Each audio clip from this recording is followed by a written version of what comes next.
রক্তদান রক্তদান স্বাস্থ্যের জন্য অত্যন্ত উপকারী, কেননা রক্তদান করার সাথে সাথে আপনার শরীরের মধ্যে অবস্থিত বন্যের নতুন কণিকা তৈরির জন্য উদ্দীপ্ত হয় এবং 2 সপ্তাহের মধ্যে নতুন রক্তকণিকা জন্ম হয়ে ঘাটতি পূরণ হয়ে যায়।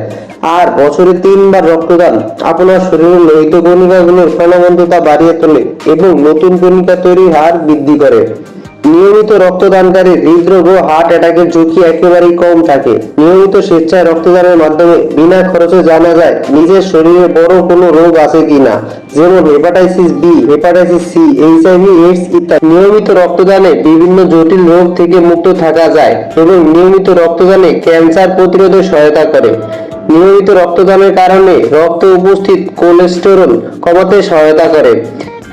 তাছাড়া রক্তদান ধর্মীয় দিক থেকে অনেক পুণ্যের কাজ। সবচেয়ে বড় বিষয় হলো একজন মুমূর্ষু ব্যক্তিকে রক্ত দিয়ে পাওয়া যায় মানসিক তৃপ্তি, কেননা এত বড় দান আর কোনোভাবেই সম্ভব নয়।